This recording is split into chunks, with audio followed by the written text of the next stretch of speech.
Picture this, it's Wednesday, September 29th, 1982, just before dawn in a quiet Chicago suburb called Elk Grove Village. 12-year-old Mary Kellerman wakes up sniffling, her head pounding from a cold that's kept her home from school. Her parents, hovering with that familiar parental worry, reach for the trusted fixer in the medicine cabinet, Extra-Strength Tylenol capsules bought fresh from a Walgreens 2 weeks earlier. Mary pops one with a sip of water, smiles weakly at her mum, and heads back to bed. By 6:30 a.m., she's found collapsed on the bathroom floor. Paramedics rush her to the hospital, but it's too late. At autopsy, they find deadly potassium cyanide in her bloodstream, massively over a lethal dose laced into that innocent gelatin capsule. Mary Kellerman becomes the first known victim. She's not the last, not by a long shot. Across town, in another ordinary home, 43-year-old Adam Janus pops Tylenol for chest pain. He collapses mid-sentence in the kitchen, gone before his wife can dial 911. His brother Stanley, 25, and sister-in-law Teresa, 19, rush over in grief, spot the Tylenol bottle on the counter, and each take a capsule to steady their nerves. Hours later, all three are dead. By evening, Paula Prince, a 35-year-old flight attendant arriving home from a long shift, swallows her dose and never wakes up. Mary McFarland, 31, a mother of two working at a nearby Bell telephone office, takes it for a minor headache. Dead. Finally, 27-year-old Mary Lynn Reiner, who just gave birth to her fourth child, reaches for the bottle for post-labor pains. 7 lives extinguished in 48 hours, all in the Chicago area, all from seemingly identical extra-strength Tylenol bottles bought from everyday stores like Jewel-Osco and Walgreens. America wakes up to headlines screaming Tylenol Terror. Grocery shelves are stripped bare by terrified shoppers. The city teeters on panic. Johnson & Johnson, the saintly maker of Band-Aids, baby shampoo, and this miracle painkiller, faces a corporate apocalypse. This is the story of the 1982 Tylenol crisis, not just a product-tampering nightmare, but a heart-stopping saga of 7 ordinary deaths that birthed the gold standard of crisis management. A tale where a company chose customer souls over shareholder wallets, torching $100 million in profits to rebuild unbreakable trust. Settle in deep, because every frantic phone call, every boardroom gut check, every redeemed bottle led to a lesson etched in business history forever. To grasp the stakes, step back to Johnson & Johnson's roots. Founded in 1886 by 3 brothers, Robert, James, and Edward Mead Johnson, in a sleepy New Brunswick, New Jersey factory, it's no cutthroat pharma behemoth. They start with sterile surgical dressings during a surgical revolution, expand to consumer magic, Johnson's baby powder for delicate skin, Band-Aids for playground scrapes, Neutrogena for clean beauty. By 1982, Jan-J is a $6 billion colossus woven into 90% of American homes through its far-flung subsidiaries. Tylenol, launched in 1955 as a safer aspirin alternative, is the crown jewel acetaminophen in tablet and capsule form, outselling anisine and bufferin combined. Extra-strength Tylenol capsules, introduced just years earlier, dominate with 37% market share.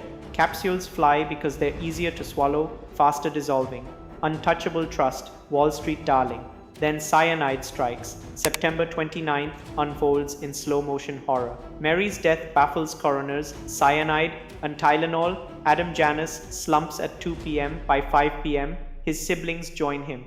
Paula Prince is captured on CCTV buying the bottle at Walgreens, takes Tylenol post-flight, found dead in her apartment.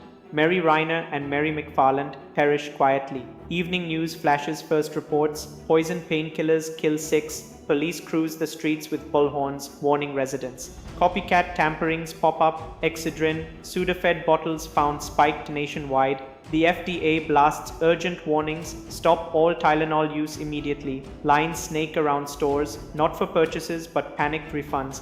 J&J's New Brunswick HQ erupts, phones ring off hooks. Stock plunges 9% pre-market. Analysts bay for blood. Quarantine Chicago stock only. Contain the bleed. Enter James E. Burke, J&J's CEO, a 55-year-old ex-Marine, chain smoker with a gravelly voice and piercing eyes, who'd climbed from sales rep to helm. Burke doesn't flinch. He reconvenes the executive committee, the 9-person war room of top brass, in a glass-walled conference room overlooking the Raritan River. No PR spinmeisters first. No lawyers dictating damage control. Burke pulls out the yellowing credo, that one-page sacred text drafted by Robert Wood Johnson in 1943. Top priority, doctors, nurses, patients, mothers, fathers, all who use our products. Profit, dead last. Burke's mantra, this is a moral crisis, not a marketing problem. By day 2, barely hours after the link is confirmed, they hatch the unthinkable, recall every extra-strength Tylenol bottle in America. 31 million units nationwide. Cost $100 million, a third of J&J's yearly profits, vaporizing Tylenol's entire Q4 earnings. Wall Street chokes, suicidal. But Burke goes live on every network. We don't know where tampering occurred.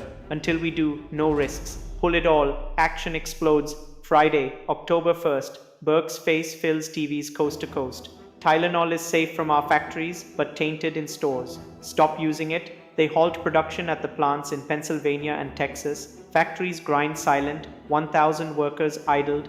A toll-free hotline launches, fielding thousands of calls daily from terrified parents, pharmacists, and retailers. Full-page ads blanket 200 cities. If you have Tylenol, return it. Your safety first.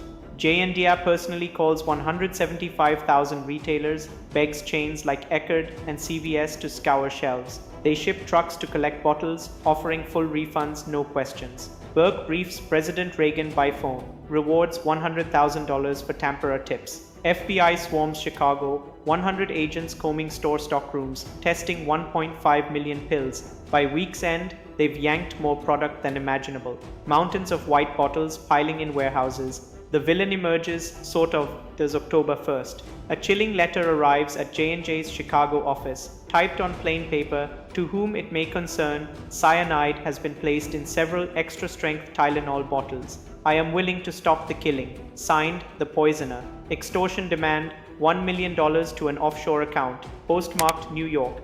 FBI traces it to James William Lewis, a 36-year-old con artist and loner with a rap sheet. Arrested in a dingy Manhattan walk-up, Lewis smirks, I didn't kill anyone, but I know who did. Pay up.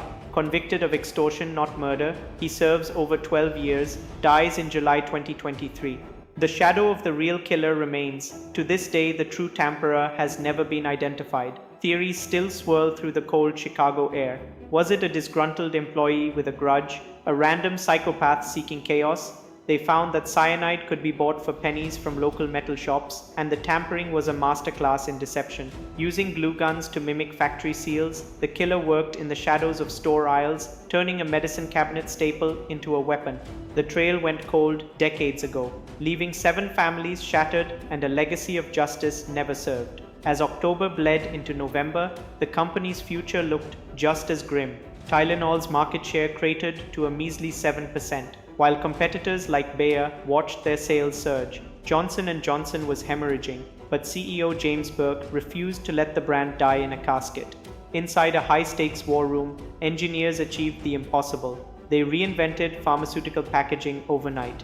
They ditched the useless cotton wadding and replaced it with triple-layered protection, induction-heated foil seals, shrink-wrapped neck rings, and glued-shut boxes. By November 11th, Tylenol was back, relaunching under the defiant banner, Back Better, Safer. Burke barnstormed through factories, hugging assembly line workers and promising that while the world had lost its mind, they would restore its trust. Against all odds, the phoenix rose. By 1983, Tylenol didn't just survive, it soared back to a 30% market share, reclaiming its throne.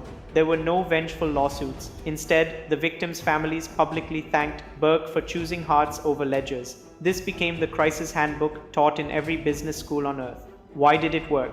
Because Burke traded $100 million in short-term profit for a lifetime of loyalty. He admitted failure on day one, took the hit, and forced the entire industry to follow his lead. His legacy was etched into federal law with the Anti-Tampering Act of 1983, ensuring no one would ever walk a pharmacy aisle in quite the same fear again. Burke passed away in 2012, but his credo remains the soul of the industry. Today, Tylenol is still the household giant, yet the shadows of 1982 linger on every tamper evidence seal you break.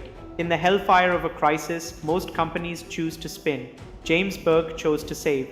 He proved that customer safety isn't just a metric, it's corporate oxygen. If this saga of redemption gripped you, smash that like button and subscribe. Would you have recalled everything or risked a local quarantine? Let us know below.